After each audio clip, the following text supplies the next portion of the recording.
Decode presented by KEI Wires and Cables.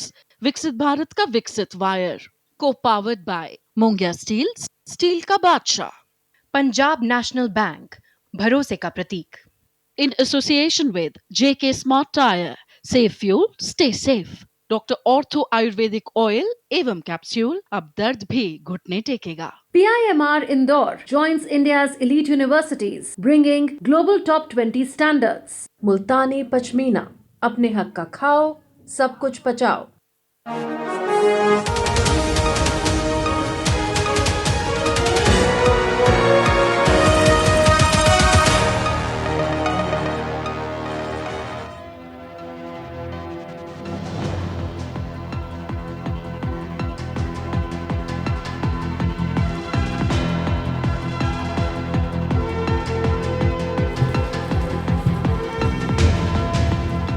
नमस्कार, मैं हूं सुधीर चौधरी और डिकोड में आपका स्वागत है। तो आइए आज की खबरों को आपके लिए डिकोड करते हैं। आज हम सबसे पहले आपको भारत की राजनीति में एक नई खोज के बारे में बताएंगे और ये खोज हुई है रविवार को, जब टीएमसी के 20 सांसदों ने लोकसभा स्पीकर के सामने ये घोषणा कर दी कि वो एनसीपीआई नाम की एक पार्टी में विलय कर रहे हैं। शुरुआत में लोगों को ये लगा कि ये एनसीपीआई कहीं शरद पवार की एनसीपी तो नहीं। खुद शरद पवार भी ये खबर सुनकर हैरान रह गए होंगे कि उनकी पार्टी में 20 सांसद आ गए और उन्हें पता तक नहीं चला। लेकिन त्रिपुरा की इस पार्टी का नाम है nationalist citizens party of India और ये त्रिपुरा की एक बहुत छोटी सी लेकिन रजिस्टर्ड पार्टी है, जिसने आज तक कोई चुनाव नहीं जीता। लेकिन अब ये पार्टी रातों रात एनडीए में बीजेपी के बाद दूसरी सबसे बड़ी पार्टी बन गई है। अब ये पार्टी चंद्रबाबू नायडू की टीडीपी और नीतीश कुमार की जेडीयू से भी बड़ी पार्टी है और इस खबर में राजनीति भी है और पॉलिटिकल साइंस भी है। इसलिए आज सबसे पहले हम इसी खबर को आपके लिए डिकोड करेंगे। आज की दूसरी बड़ी खबर यह है कि अमेरिका और ईरान अब इस युद्ध को खत्म करने के लिए तैयार हो गए हैं और आज 107 दिनों के बाद हॉर्मुज को खोल दिया गया है। वहां से एक भारतीय जहाज एलएनजी लेकर भारत की तरफ रवाना भी हुआ है। ईरान के राष्ट्रीय टीवी चैनल ने समझौते का ऐलान करते हुए दावा किया कि ईरान ने अमेरिका को झुकने पर मजबूर कर दिया और ये ईरान की जीत है। किसने किसको मजबूर किया, ये किसकी जीत है और किसकी हार है, आज हम ये डिकोड करेंगे। और ब्रिटेन के प्रधानमंत्री कीर स्टारमर ने आज ये घोषणा की है कि उनकी सरकार 16 साल से कम उम्र के बच्चों के लिए सोशल मीडिया पर प्रतिबंध लगा रही है। स्टारमर ने कहा है कि वो ब्रिटेन के प्रधानमंत्री होने के साथ साथ 2 बच्चों के पिता भी हैं और वो इस बात से बहुत चिंतित हैं कि ब्रिटेन के बच्चे सोशल मीडिया की वजह से न सिर्फ नाखुश हैं बल्कि असुरक्षित भी हैं।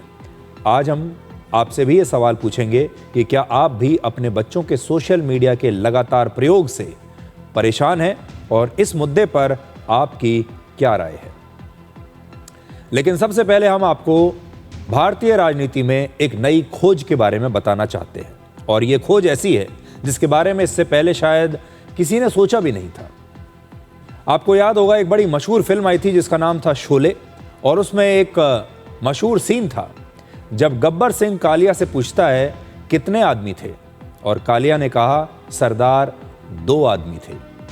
लेकिन आज अगर राजनीति में, भारत की राजनीति में यही सीन दोबारा दोहराया जाए और गब्बर सिंह फिर से पूछे कि कितने आदमी थे तो शायद कालिया कहता सरदार 20 आदमी थे। पिछले कई दिनों से ममता बनर्जी और उनके समर्थक लगातार बागी नेताओं के इन दावों को खारिज करते आ रहे हैं कि टीएमसी के 20 सांसदों ने पार्टी छोड़ने वाली चिट्ठी पर हस्ताक्षर कर दिए हैं।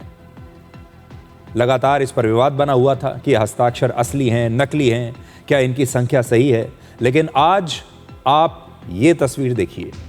14 जून को टीएमसी के ये 17 बागी सांसद लोकसभा स्पीकर ओम बिरला से मिलने के लिए गए और आज पूरा देश इन बागी सांसदों की संख्या को गिन सकता है। तो आज आप सबसे पहले टीएमसी के इन सांसदों की गिनती कर लीजिए। इस तस्वीर में आपको कुल मिलाकर 17 सांसद दिखाई देंगे। एक एक करके आप देख लीजिए। इनमें यूसुफ पठान भी हैं, 16 नंबर पर आप देखिए ध्यान से, और इनमें सयानी घोष भी है। देखिए, दोनों ही हैं जिनके बारे में कहा जा रहा था कि नहीं, यूसुफ पठान तो ऐसा कर ही नहीं सकते, सयानी घोष तो ऐसा कर ही नहीं सकती। तो आप देख लीजिए, ये 17 सांसद लोकसभा स्पीकर ओम बिरला के साथ खड़े हैं और ये तस्वीर उसी समय ली गई है। टीएमसी के इन सांसदों ने लोकसभा स्पीकर को जो पत्र दिया है उस पर 20 बागी सांसदों के हस्ताक्षर हैं। 3 सांसद ऐसे हैं जो इस समय इस तस्वीर में नहीं हैं, वो उस समय मीटिंग में नहीं आ पाए, लेकिन उन्होंने अपने हस्ताक्षर भेज दिए हैं और उन्होंने अलग से ये बता दिया है कि वो भी इन 17 बागी सांसदों के साथ हैं। तो ये कुल मिलाकर संख्या हो गई 20 टीएमसी के बागी सांसदों की।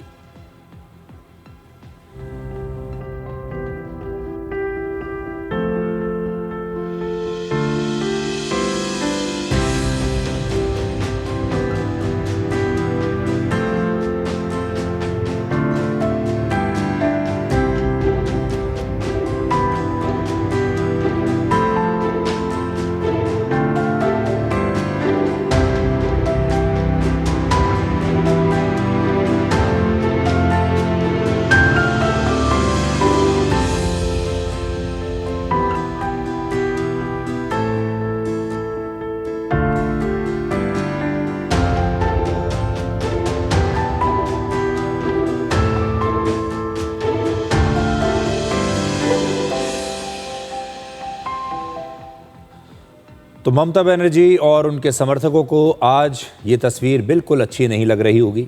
इस समय लोकसभा में टीएमसी के 28 सांसद हैं। लोकसभा स्पीकर को 20 बागी सांसदों की चिट्ठी का मतलब ये है कि 2/3 से ज़्यादा सांसद ममता बनर्जी के सामने अब विद्रोह कर चुके हैं। और अगर उनका ये दावा सही है तो इस समय ममता बनर्जी के साथ सिर्फ 8 सांसद बचे हैं।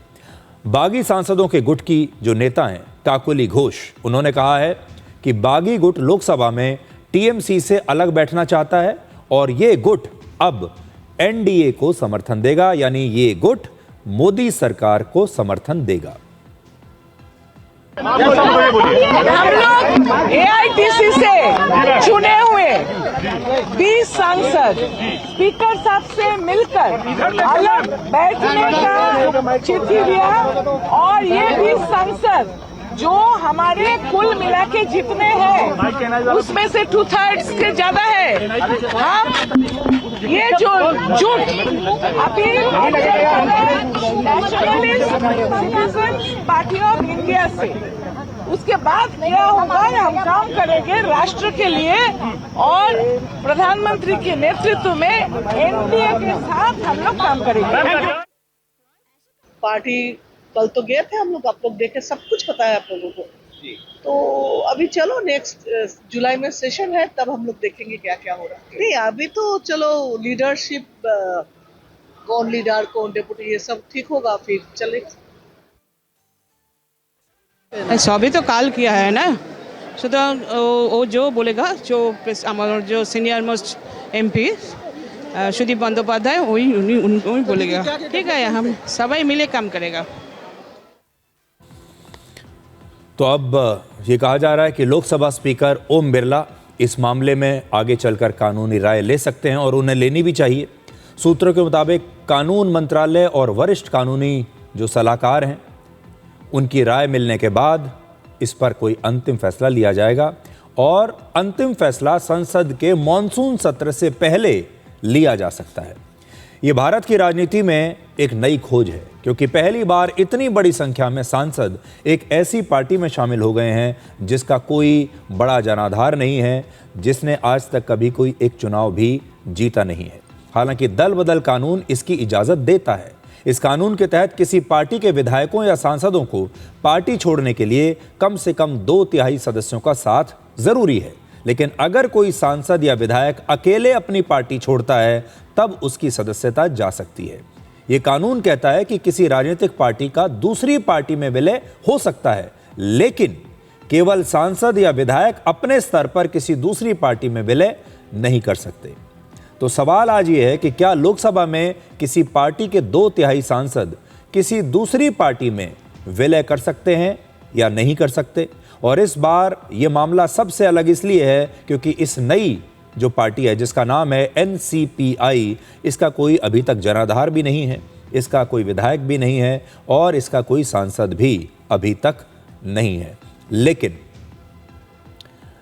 अगर ये मामला अदालत में भी जाता है, संविधान के विशेषज्ञों के पास भी जाता है, तो जिसने भी इसमें दिमाग लगाया है, ये कहना चाहिए कि अगर आप पॉलिटिकल साइंस के छात्र हैं और अगर आपको राजनीति में दिलचस्पी है, तो जैसा मैंने कहा, इसमें राजनीति तो है ही, लेकिन इसमें पॉलिटिकल साइंस भी है, इसमें संविधान भी है।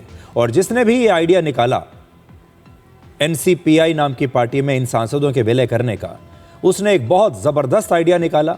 ये एक ऐसी स्थिति है जिसके लिए ना तो हमारे संविधान के विशेषज्ञ शायद इसके लिए तैयार होंगे, और ये एक ऐसा एरिया है जिसे आप ग्रे एरिया कह सकते हैं। और इसमें अभी ऐसी स्थिति इससे पहले कभी उत्पन्न ही नहीं हुई है।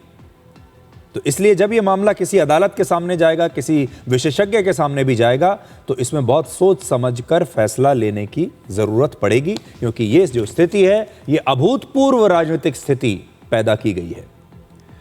इस खबर का दूसरा हिस्सा हम आपको दिखाएंगे, लेकिन उससे पहले आपको नई तस्वीरें दिखाते हैं, क्योंकि आज प्रधानमंत्री मोदी स्लोवाकिया के दौरे पर हैं और उन्होंने स्लोवाकिया के राष्ट्रपति भवन में एक चित्र प्रदर्शनी को देखा है, जिसमें वहां के कलाकारों ने काशी के अलग अलग रंगों को अपनी पेंटिंग्स के माध्यम से दिखाया है। इनमें से 5 कलाकारों ने वाराणसी में रहकर ही वहां की संस्कृति को बहुत नजदीक से समझा और फिर उस पर यह पेंटिंग बनाई। तो पहले आप सीधे तस्वीरें देखिए स्लोवाकिया से।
तो आप देखिए, अब पश्चिमी देशों के जो कलाकार हैं वो भी भारत की संस्कृति में कितनी दिलचस्पी ले रहे हैं। वो ख़ास तौर पर जो हमारे तीर्थ स्थान हैं जैसे काशी, वहाँ पर गए, हमारी संस्कृति को समझा, भक्ति को समझा, काशी को बहुत करीब से समझा, और उसके बाद उन्होंने अपने उन विचारों को, अपने उन अनुभवों को पेंटिंग्स में उतारा। और आज उन्होंने ये पेंटिंग्स प्रधानमंत्री मोदी को दिखाई हैं स्लोवाकिया में। और जैसा कि आप जानते हैं, प्रधानमंत्री मोदी यहाँ से सांसद भी हैं, इसलिए काशी के साथ जो उनका रिश्ता है वो और भी ज़्यादा गहरा है।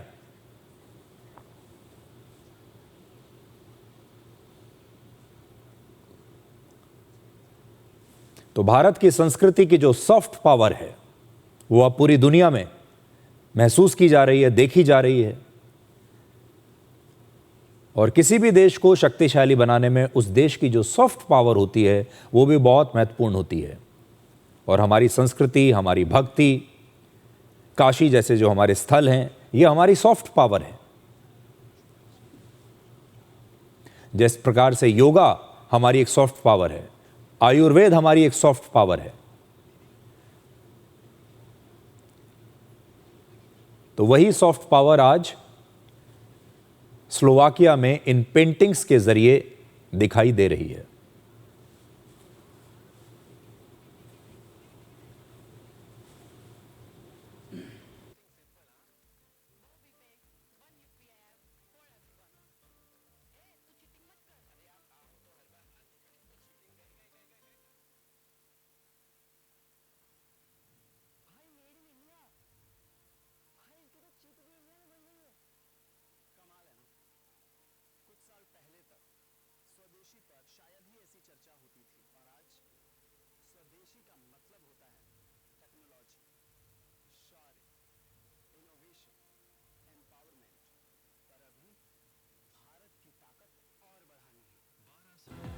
तो स्लोवाकिया ले जाने से पहले हम आपको बता रहे थे टीएमसी के जो सांसद हैं उनकी एक दूसरी पार्टी में विलय होने के बारे में।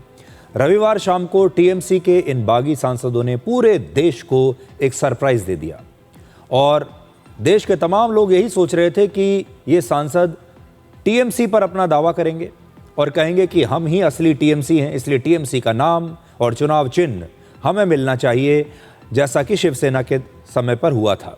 लेकिन इन सांसदों ने ऐसा कुछ नहीं किया और इन्होंने कहा कि हम तो एनसीपीआई नाम की एक पार्टी में विलय कर रहे हैं। इसके बाद शायद सबसे बड़ा सरप्राइज शरद पवार को मिला होगा। शरद पवार ये नाम सुनकर खुद भी चौंक गए होंगे और देश के लोग भी चौंक गए। बहुत सारे लोगों को ऐसा लगा कि टीएमसी के बागी सांसदों ने कहीं शरद पवार की एनसीपी को तो ज्वाइन नहीं कर लिया है। हो सकता है उस एनसीपी को ही अब एनसीपीआई का नाम दे दिया हो, nationalist Congress party of India कह दिया हो। शरद पवार शायद खुद भी ये सोच रहे होंगे कि उन्हें खुद नहीं पता कि उनकी पार्टी में इतने सारे सांसद ज्वाइन कर चुके हैं। लेकिन फिर धीरे धीरे ये समझ में आया कि ये शरद पवार की एनसीपी नहीं बल्कि nationalist citizens party of India यानी एनसीपीआई नाम की एक पार्टी है जो त्रिपुरा की एक रजिस्टर्ड पॉलिटिकल पार्टी है। इस पार्टी की स्थापना वर्ष 2022 में हुई थी और इसका चुनाव चिन्ह है एक पेन की निब और उसके साथ 7 किरणें उसके आसपास बनी हुई हैं। ये इसका चुनाव चिन्ह है। वर्ष 2023 में जब त्रिपुरा में विधानसभा चुनाव हुआ था तब इस पार्टी ने अपने 2 उम्मीदवार उसमें उतारे भी थे, जिन्हें कुल मिलाकर सिर्फ 822 वोट मिले थे। लेकिन इस पार्टी का कभी भी कोई उम्मीदवार चुनाव नहीं जीता और अब यह देश की पहली ऐसी पार्टी बन गई है जो बिना एक भी चुनाव जीते 20 सांसदों की इतनी बड़ी पार्टी बन गई।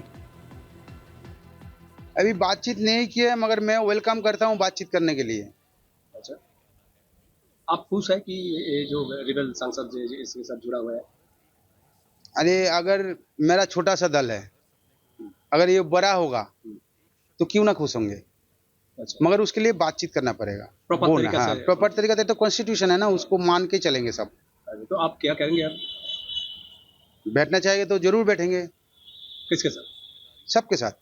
सबके साथ मतलब हाँ। अच्छा, जो भी बुलाएगा या जो भी बात करेंगे से बात करेंगे। लेकिन डिसीजन कौन लिया है इसके साथ जुड़ने का? इसे जुड़ने का डिसीजन तो उन लोगों से कौन लिया हम नहीं मालूम। यहाँ तो सुन रहे हैं प्रेसिडेंट ने ऐसा किया। अब देखिए, जो एनसीपीआई नाम की पार्टी है ये एनडीए में बीजेपी के बाद दूसरी सबसे बड़ी पार्टी बन गई है। एनसीपीआई आज आंध्र प्रदेश के मुख्यमंत्री चंद्रबाबू नायडू की टीडीपी और नीतीश कुमार की जेडीयू से भी बड़ी पार्टी है। इस समय लोकसभा में टीडीपी के 16 सांसद हैं और जेडीयू के 12 सांसद हैं और ये जो नई पार्टी है एनसीपीआई, इसके 20 सांसद हैं। तो सबसे पहला सवाल जो आप सबके मन में आ रहा होगा वो ये कि टीएमसी के इन बागी सांसदों ने टीएमसी के नाम और चुनाव चिन्ह पर अपना दावा क्यों नहीं किया और क्यों इस पार्टी में उन्होंने विलय कर लिया। तो इसकी पहली वजह है कानूनी विवाद जो हमारे देश में बहुत लंबे समय तक चलते हैं। दल बदल विरोधी कानून के मुताबिक किसी पार्टी के विधायकों या सांसदों को पार्टी छोड़ने के लिए कम से कम 2/3 सदस्यों के साथ की जरूरत होती है, तभी इस गुट को एक राजनीतिक दल के तौर पर मान्यता मिल सकती है। लेकिन ऐसा करने से उसे सुप्रीम कोर्ट में चुनौती भी दी जा सकती है, जिसकी सुनवाई में 2 या 3 महीने का समय लग सकता है। तो पहली बात तो यह है कि अगर ये सांसद टीएमसी के साथ ही उलझ जाते, ममता बनर्जी के साथ ही एक विवाद कर लेते, तो ये विवाद सुप्रीम कोर्ट तक जाता, फिर कई महीनों तक इसकी सुनवाई होती और ये मामला बहुत लंबा खिंच जाता। समय बचाने के लिए और इस पूरे कानूनी विवाद से बचने के लिए टीएमसी के ये बागी सांसद एनसीपीआई पार्टी में विलय कर गए। आपको याद होगा शिवसेना के साथ भी बिल्कुल ऐसा ही हुआ था। जब एकनाथ शिंदे ने अपना अलग गुट बना लिया था तब उद्धव ठाकरे ने उसे सुप्रीम कोर्ट में चुनौती दी थी और फिर बहुत समय इसको निपटाने में लगा था। अब इतना समय ये चलता रहेगा, ये मामला जाएगा अदालत में जरूर, लेकिन अभी जो इन सांसदों ने रास्ता अपनाया है उस रास्ते में फिलहाल कोई अड़चन नहीं है और ये टीएमसी को तोड़ भी देंगे और टीएमसी के साथ जो दूसरा विवाद है अदालत में, वो चलता भी रहेगा और हो सकता है कुछ महीनों के बाद अदालत में भी यही फैसला आ जाए कि यही असली टीएमसी हैं। और दूसरी वजह यह कि संसद का मॉनसून सत्र अगले महीने शुरू हो रहा है और टीएमसी के सांसद इसमें हिस्सा लेना चाहते हैं और बागी सांसद ये नहीं चाहते थे कि किसी चुनावी विवाद की वजह से उनका 2-3 महीने का ये जो समय है ये बर्बाद हो जाए और इसीलिए उन्होंने ये विलय करने का फैसला किया। 14 जून को आपको याद होगा टीएमसी संसदीय दल के नेता अभिषेक बनर्जी ने लोकसभा स्पीकर को एक चिट्ठी लिखकर कहा था कि टीएमसी के किसी भी गुट को कोई मान्यता ना दी जाए और इस मामले में कोई फैसला लेने से पहले तृणमूल कांग्रेस को भी अपना पक्ष रखने का पूरा मौका मिलना चाहिए। तो टीएमसी के बागी सांसद सुदीप बंदोपाध्याय का कहना है कि उनके साथ टीएमसी के 2/3 सांसद हैं और अगले महीने वो टीएमसी के नाम और संगठन दोनों पर अपना दावा जरूर पेश करेंगे और इस मामले का जो अंतिम फैसला होगा वो अदालत में होगा। नेशनलिस्ट सिटीजन्स पार्टी को साथ हम लोग मार्च करेंगे। वो एक स्वीकृत पार्टी है रीजनल स्तर पे, वो पकड़ लो कि दिल्ली का है। क्यों मर्ज कर रहे हैं सुदीप जी आप उसमें? ये सिस्टम है। तुम कोई पार्टी टू थर्ड लेके चले जाते हो तो पहले दिन ही तुम नहीं बोल सकते हो कि हमारा पार्टी को तुम ये नाम दे दो, क्योंकि एक पार्टी चलता है ना। ये पार्टी जब जाएगा और 20 जुलाई जब पार्लियामेंट खुलेगा तो अब वो पार्टी तृणमूल में आएंगे, तब हम लोग बोलेंगे नहीं हम लोग को भी तृणमूल दो क्योंकि तृणमूल से हमारा 2/3 है। तब कोर्ट में जाएगा और कोर्ट डिसाइड करेंगे कौन पार्टी। हाँ जरूर। गद्दार कौन होता है? जो पार्टी वर्कर को कस्टडी में डाल देता है, जो वोट में हरा के दूसरा तरफ घूमता है, वर्कर को नहीं देखता है, जो कस्टडी में है, जो घर छोड़ के है, उसका ऊपर जी नजर नहीं रखता, वही गद्दार है।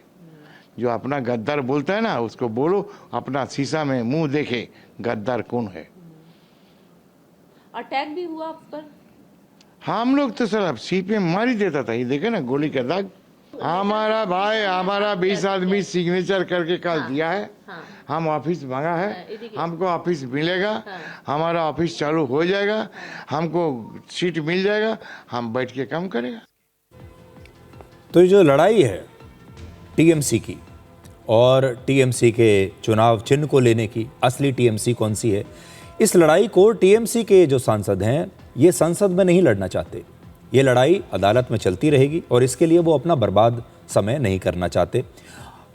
और एक और बात ये भी है कि जब मॉनसून सत्र शुरू होगा उस दौरान सरकार बहुत सारे ऐसे बिल लेकर आएगी जिनके लिए इन सांसदों की वोटिंग की ज़रूरत पड़ेगी और अब ये सांसद मोदी सरकार को सपोर्ट कर रहे हैं, इसलिए इनका उस समय संसद में रहना सक्रिय रूप से बहुत ज़रूरी है, लोकसभा में रहना। और अब जब वोटिंग की नौबत आएगी तो ये जो सांसद आए हैं अपने नए एनडीए में शामिल हुए हैं, इससे मोदी सरकार को काफ़ी फायदा मिलेगा। अब आपको ये बताते हैं कि टीएमसी के इन बागी सांसदों का एनसीपीआई में विलय होने के बाद कैसे लोकसभा में एनडीए का नंबर गेम बदल जाएगा। अब तक एनडीए के पास 293 सीटें थीं, जिसमें बीजेपी की अपनी 240 सीट, टीडीपी की 16, जेडीयू की 12, शिवसेना की 7 और अन्य पार्टियों की 18 सीटें हैं। ये अभी तक का टोटल जो आप देख रहे हैं ये नंबर था। अब एनसीपीआई बीजेपी के बाद एनडीए में दूसरी सबसे बड़ी पार्टी बन जाएगी जिसके पास अपने 20 सांसद हैं। अब तक चंद्रबाबू नायडू को एनडीए का किंग मेकर माना जाता था। कहा जाता था कि सरकार उन्हीं के समर्थन पर टिकी हुई है। कभी कभी ये बात जेडीयू के बारे में भी कही जाती थी कि ये दो जो पार्टियां हैं ये असल में इनके आधार पर एनडीए की सरकार चल रही है। लेकिन अब एनसीपीआई बीजेपी के लिए एक बहुत बड़ा सुरक्षा कवच बन जाएगी। इसका मतलब ये हुआ कि अब बीजेपी सिर्फ टीडीपी और जेडीयू पर निर्भर नहीं रहेगी, या आप ये भी कह सकते हैं कि अब निर्भर ही नहीं रहेगी। उनकी निर्भरता टीडीपी और जेडीयू से समाप्त हो जाएगी। तो ये भी एक फायदा होगा एनडीए को। अब एनसीपीआई के 20 सांसदों के समर्थन के बाद एनडीए के पास कुल मिलाकर 313 सांसद हो जाएंगे। यानी मोदी सरकार अभूतपूर्व तरीके से अब लोकसभा में मजबूत हो चुकी है। अब उनका ये जो किला है अब तो बहुत ही मजबूत हो गया।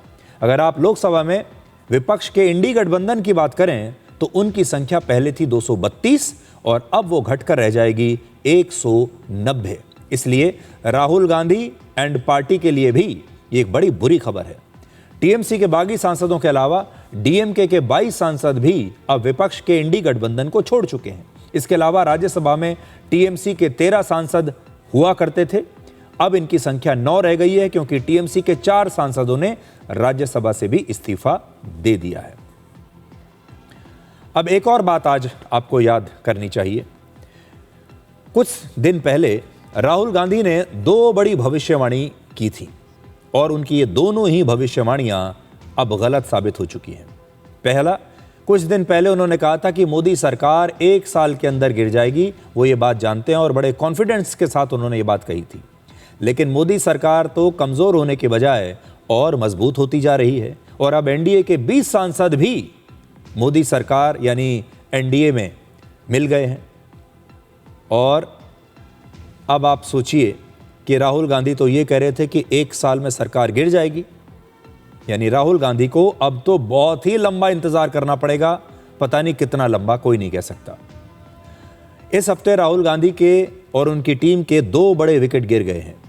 तमिलनाडु में एमके स्टालिन खुद ही विपक्ष का गठबंधन छोड़कर चले गए और उन्होंने कहा कि मैं अब इंडी गठबंधन के साथ नहीं रहूंगा और ना ही मुझे राहुल गांधी से कोई लेना देना है, यानी कांग्रेस के साथ भी उन्होंने अपने रिश्ते खत्म कर लिए। तो एक बड़ी विकेट ये निकल गई। और दूसरा, ममता बनर्जी साथ छोड़कर तो नहीं गई, लेकिन वो खुद इतनी कमज़ोर हो गई हैं कि अब वो राहुल गांधी के साथ रहेंगे भी तो भी राहुल गांधी को उनका कोई फ़ायदा नहीं है, क्योंकि उनको इतना कमज़ोर कर दिया गया है। इसलिए राहुल गांधी के जो सपना था कि 1 साल में सरकार गिर जाएगी, वो तो अब बिल्कुल नहीं होने वाला। तो ये उनकी पहली भविष्यवाणी बिल्कुल गलत साबित हुई। दूसरा, राहुल गांधी ने भारत में आर्थिक सुनामी आने का दावा किया था। हालांकि 5 जून को जीडीपी विकास दर के नए आंकड़े आए थे, जिसमें वर्ष 2025 और 26 में पूरे साल की जीडीपी विकास दर 7.7% रही थी। और आज की बड़ी जो है अंतर्राष्ट्रीय खबर यह है कि अमेरिका और ईरान के बीच भी युद्ध खत्म हो गया है, हॉर्मुज का रास्ता खुल गया है और इस रास्ते से भारतीय समुद्री जहाज भी अब गुजरने लगे हैं। इसका मतलब यह है कि आर्थिक मोर्चे पर भी ये पूरे देश के लिए एक बड़ी अच्छी खबर है। हमारे और आपके लिए, देश के लिए तो अच्छी खबर है कि हॉर्मुज खुल गया, अब तेल की सप्लाई रेगुलर हो जाएगी। लेकिन हो सकता है राहुल गांधी के लिए ये खबर जो है बहुत बुरी हो। फिलहाल ना तो सरकार गिरती हुई दिखाई दे रही है और ना ही अर्थव्यवस्था में कोई सुनामी आती हुई दिखाई दे रही है, जिसकी भविष्यवाणी राहुल गांधी ने बड़े ज़बरदस्त विश्वास के साथ की थी और बहुत सारे लोगों ने उसको समर्थन भी दिया था। आज उन सारे लोगों को सोचना चाहिए। इसलिए अब राहुल गांधी का अगला बयान जो आएगा उसे सुनना बड़ा दिलचस्प होगा। आपको भी इंतज़ार करना चाहिए उनकी अगली भविष्यवाणी का। अब देखिए, अभिषेक बनर्जी वो सिर्फ टीएमसी की बगावत से परेशान नहीं है, बल्कि भ्रष्टाचार के कई मामलों को लेकर भी अब उनसे लगातार पूछताछ हो रही है। बुरे दिन आ गए हैं। आज कोलकाता में अभिषेक बनर्जी से ईडी पिछले 8 घंटे से पूछताछ कर रही है। पश्चिम बंगाल के स्कूलों में एक नौकरी घोटाला हुआ था, जिसमें नौकरी देने के लिए पैसे लिए गए थे। इस मामले में सीबीआई और ईडी की चार्जशीट में अभिषेक बनर्जी का नाम भी है। इसके अलावा कल पश्चिम बंगाल की सीआईडी अभिषेक बनर्जी से चुनाव में भड़काऊ बयान देने के मामले में भी पूछताछ करेगी। अब अभिषेक बनर्जी की सबसे बड़ी चुनौती यह है कि वो पहले अपनी पार्टी को बचाएं या फिर अपने आप को बचाएं। पश्चिम बंगाल से एक और अच्छी खबर जो आपको तस्वीरें देखकर आनंद आएगा। तो अब देखिए कि आज पश्चिम बंगाल में एक और टीएमसी के बड़े दबंग नेता जहांगीर खान की सड़कों पर तीसरी परेड कराई गई। आज फलता की सड़कों पर, जो कि उनका स्ट्रॉन्ग होल्ड माना जाता है, जो कि उनकी कॉन्स्टिट्यूएंसी भी है, जहां पर कोई उनके खिलाफ मुंह खोलने की हिम्मत नहीं करता था, आज उसी जगह की सड़कों पर जहांगीर खान को नंगे पैर पुलिस ने घुमाया। इस बार जहांगीर खान हाथ जोड़कर और अपने कान पकड़कर वहां लोगों से माफी मांग रहा था। जहांगीर खान पर जबरन वसूली, रंगदारी, लूटपाट और चुनाव के बाद हिंसा जैसे कई आरोप हैं। कोलकाता पुलिस का कहना है कि वो सबूत जुटाने के लिए जहांगीर खान को अलग अलग जगहों पर लेकर जा रही है और ये जो इस तरह उसे ले जाया जाता है वो इसीलिए कि वो सबूत जुटाने के लिए उसको साथ में लेकर जाते हैं और बहुत सारी चीज़ों को रिकंस्ट्रक्ट किया जाता है, इसलिए जहांगीर खान को इस प्रकार से ले जाया जा रहा है। ममता बनर्जी की सरकार के दौरान जहांगीर खान अपने आप को पुष्पा कहता था और कहता था कि वो किसी के सामने झुकेगा नहीं।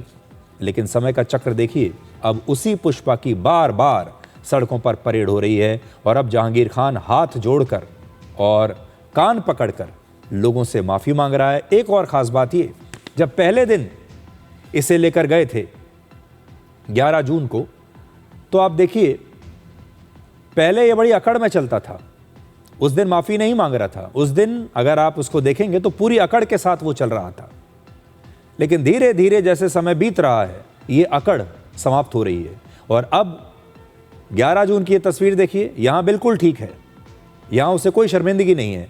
लेकिन आज का दिन आते आते अब हाथ जोड़ रहा है, कान पकड़ रहा है, लोगों से माफी मांग रहा है। ये होता है समय का चक्र।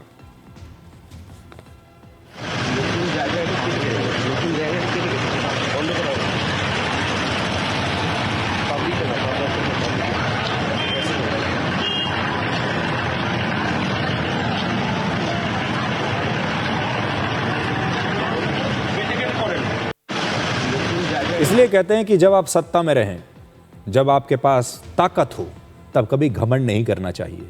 जब अच्छे दिन चल रहे हों तब घमंड नहीं करना चाहिए, क्योंकि इस प्रकार के जो लोग होते हैं, जब इनके पास ताकत होती है, जब इनके पास सत्ता होती है, तो इन्हें सत्ता का नशा चढ़ जाता है और इनके अंदर घमंड आ जाता है। तब ये दबंग बन जाते हैं और जब दिन पलटते हैं तो समय एक ऐसी चीज़ है कि एक समय में जो बड़े से बड़े शक्तिशाली लोग थे, फिर उन्हें भी इस प्रकार के दिन देखने पड़ते हैं। तो आज की दूसरी बड़ी खबर आपके लिए यह है कि 107 दिन के बाद आखिरकार अमेरिका और ईरान युद्ध जो है अब ऐसा लगता है कि ख़त्म हो रहा है और ये दोनों देश समझौता करने के लिए तैयार हो गए हैं। सबसे बड़ी बात यह है कि पहली बार ईरान ने भी इस युद्ध विराम को अपनी मंजूरी दी है। इससे पहले ईरान हमेशा ये कहता रहता था कि हमारी मंजूरी नहीं है, हमें नहीं पता कैसे हो रहा है, और वो ये भी कहता था कि हमसे तो कोई बातचीत ही नहीं हुई। लेकिन पहली बार ईरान ने भी अपनी मंजूरी दे दी है। 14 जून को अपने जन्मदिन पर अमेरिका के राष्ट्रपति डोनाल्ड ट्रंप ने पूरी दुनिया को इस समझौते की खुशखबरी दी। उन्होंने सोशल मीडिया पर लिखा कि ईरान के साथ समझौता हो गया है, हॉर्मूज सभी जहाज़ों के लिए फिर से खुल रहा है और अमेरिकी नौसैनिक अब नाकाबंदी जो है उसको तुरंत हटा देंगे। युद्ध विराम के बाद अब हॉर्मूज खुल चुका है। थोड़ी देर पहले डोनाल्ड ट्रंप ने सोशल मीडिया पर फिर से लिखा कि हॉर्मूज तेल लेकर जाने वाले जहाज अब फिर से चलने लगे हैं। और अब आपको आज की सबसे अच्छी हम तस्वीर भी दिखाते हैं। युद्ध विराम की घोषणा के बाद पहला भारतीय जहाज हॉर्मूज की खाड़ी से गुजरा है। इस भारतीय जहाज का नाम है दिशा, जो 62,000 टन LNG लेकर भारत की तरफ आ रहा है। 28 फरवरी को ईरान पर हमले के बाद से ही हॉर्मूज लगभग बंद हो चुका था। अब हॉर्मूज का खुलना भारत के साथ साथ पूरी दुनिया के लिए एक बहुत बड़ी राहत की खबर है।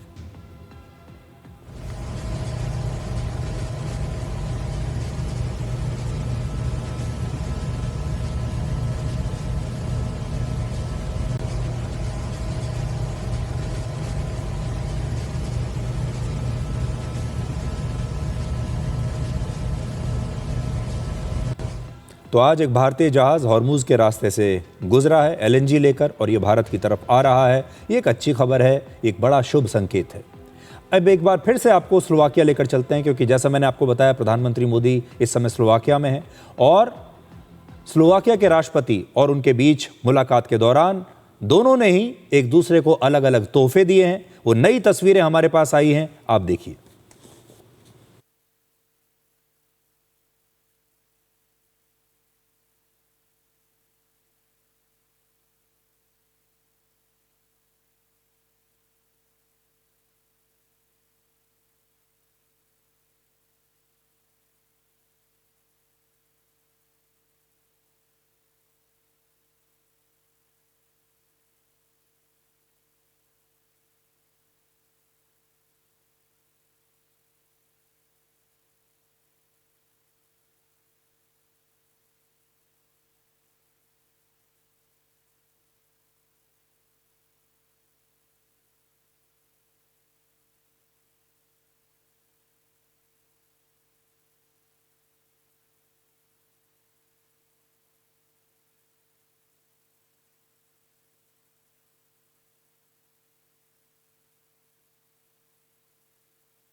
अब आपको दोबारा ईरान समझौते के बारे में हम बताते हैं।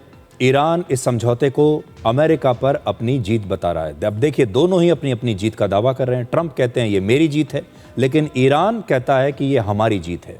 ईरान के सरकारी टीवी चैनल ने इस युद्ध विराम की जब घोषणा की तो उसने कहा कि ईरान ने अमेरिका को झुका दिया है, ईरान ने अमेरिका को झुकने पर मजबूर कर दिया है।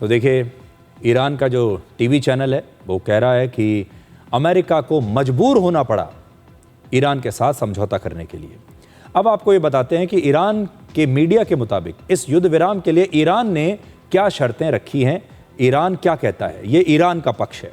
पहला, हॉर्मुज को पूरी तरह से खोल दिया जाएगा और अमेरिका वहां से अपनी नौसेना को हटा लेगा। दूसरा, लेबनान सहित सभी मोर्चों पर लड़ाई तुरंत और हमेशा के लिए बंद की जाएगी, इसमें लेबनान को भी शामिल किया जाएगा। तीसरा, ईरान के तेल व्यापार पर लगे प्रतिबंध अब हटा दिए जाएंगे और ईरान अब किसी को भी तेल बेच पाएगा। चौथा, ईरान की जब्त की गई 24 अरब डॉलर की संपत्ति उसे वापस की जाएगी। पांचवा, अमेरिका ईरान के आंतरिक मामलों में अब दखल नहीं देगा। छठा, अमेरिका और उसके सहयोगी देश ईरान में 300 अरब डॉलर के निवेश और रिकंस्ट्रक्शन के लिए काम करेंगे।